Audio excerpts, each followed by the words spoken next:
Good morning, my Real News Media TV family. Thank you so much for tuning in this morning, and I'm wishing for everyone a wonderful and a productive day. And in the news this morning, Shaquille's disappearance rattling his adoptive mother. With bated breath and an unsettled mind, Tricia Thomas is yearning for the day she reunites with her 4-year-old adoptive son, Shaquille Patterson, who went missing just over 2 weeks ago. Unlike previous back-to-school seasons, Thomas is currently unhappy and filled with questions, as the young boy's unworn school uniform and shoes are a constant reminder of what was snatched from her palms on August 18. Shaquille is Thomas's biological grandnephew, who she had been raising since he was 2 weeks old.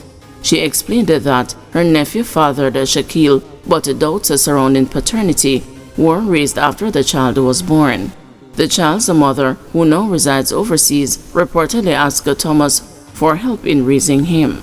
The child, however, went missing during a grave-digging exercise for Thomas's mother in Friendship, Westmoreland.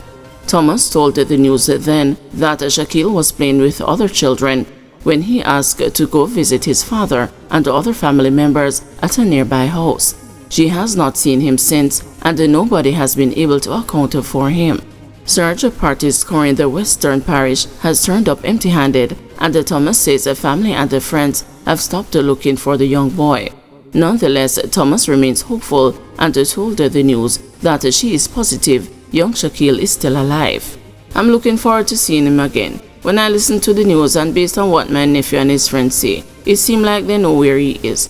But only God alone knows why. I believe he is still alive and somebody knows where he is, Thomas said. When asked if she has discussed the boy's disappearance with her nephew and other family members, Thomas said no and sought to explain why. None of them speak to me since my mother died. Nobody has come to speak to me because maybe they thought I was going to stress them to help bury my mother. Nobody speaks to me since Shaquille went missing either, she told the news. Deputy Superintendent of Police Sean J. Mitchell, Operations Officer for the Westmoreland Division, told the news that police are still actively searching for the missing young boy. According to Mitchell, lawmen have received the leads into the boy's whereabouts, but they have not yet made a breakthrough. It is still an active investigation.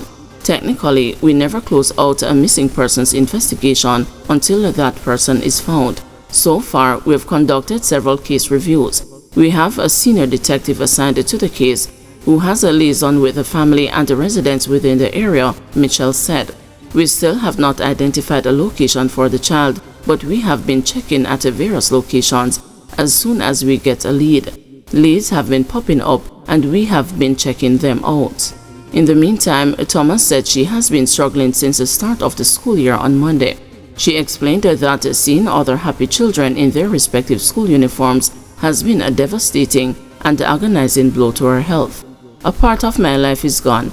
My sister's daughter goes to the same school, so I drove into the schoolyard and let her off. I was supposed to go meet with the teacher for the new term, but when I stepped outside, my eyes were just all over. I looked over at the little boys and was looking for Shaquille. I broke down into tears and me just go back into the car, recounted Thomas. I couldn't come out until my sister come back and me drive away. Right now, me supposed to go Savannah Lamar to do something and me just in my bed.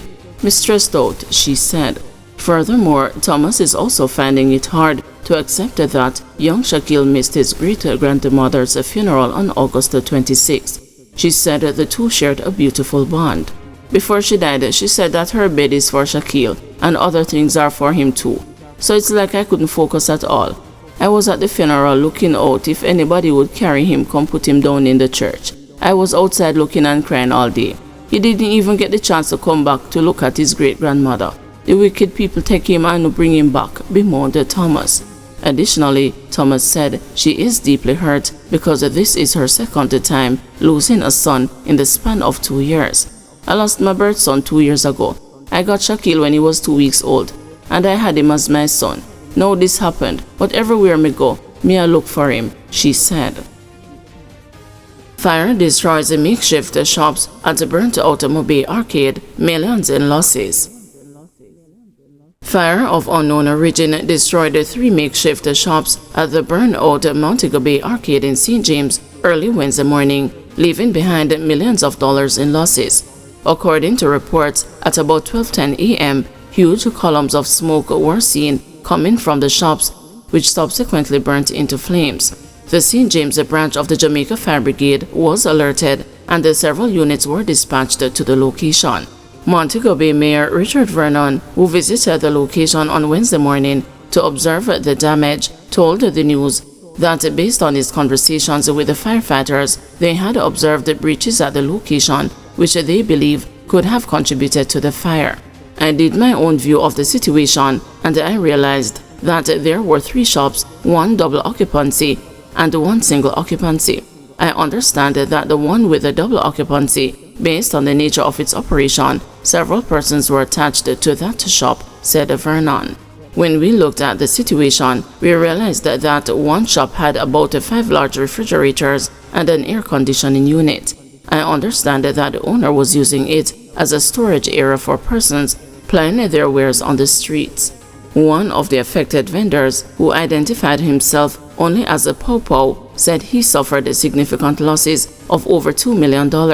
He said the blaze evoked memories of the original fire, which flattened the arcade in October 2023, as he also suffered significant losses at that time. It's not the first time, second or third time, that fire has affected me here, said the frustrated vendor, who was also affected by a previous fire in 2015. It's over $2.5 million me lose, as what the fire no destroy, water damage them, and what water no damage people loot them.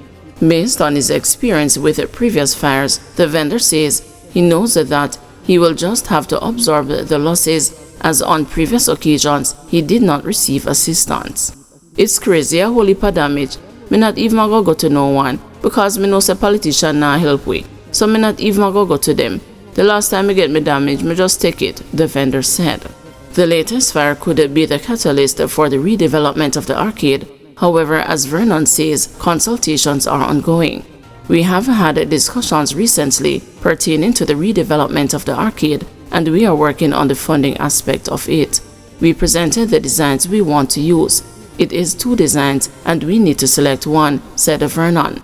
I will be meeting with the Urban Development Corporation and the Member of Parliament to have further dialogue about the redevelopment of this space. The mayor used the opportunity to urge vendors who are now operating with makeshift shops to be patient as the redevelopment plans take shape.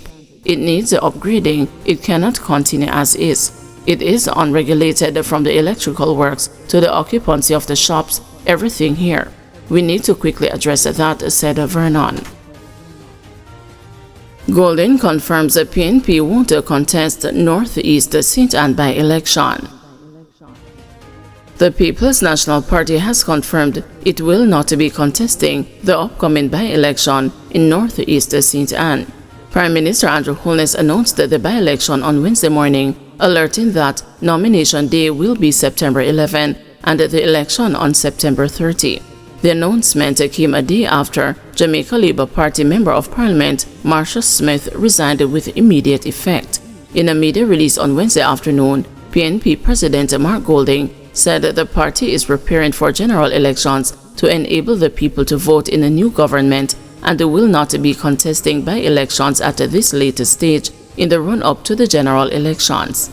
Golding also questioned the timing of the by-election, noting that the government is in the 5th and final year of its term of office. It is becoming increasingly unpopular, and recent events show that it is on the ropes, he said. He described the Northeast St. Ann by-election as a slap in the face of the electors of Southern Trelawney, who have had no parliamentary representative for a year. It is also a slap in the face of the people of Morant Bay, whose right to elect a councillor within 90 days of a vacancy was abridged by the Holness administration using an amendment to the Representation of the People Act, a by-election which is legally due now, Golden continued. The PNP president also accused Holness of orchestrating the by-election, pointing to the timing of the announcement of the resignation of Matthew Samuda from his Senate seat and his post as Minister without a portfolio in the Ministry of Economic Growth and Job Creation. It is striking and unprecedented that his by-election was announced less than 24 hours after the resignation of the Member of Parliament. It is also of some importance to note that the first notification to the Jamaican people about the resignation of a cabinet minister and a senator, Mr. Matthew Samuda, is within the context of announcing a by-election, Golding said. He also pointed out that the fact that the Parliament in 2016 legislated that there should be no by-elections for municipal corporations within a 12-month period leading up to local government elections. He said that the PNP will contest the local government by-elections which are due as required by law, as the local government elections are not due for another 3.5 years. Guys, thanks for watching. Please join us this afternoon at 2 p.m. for another news update.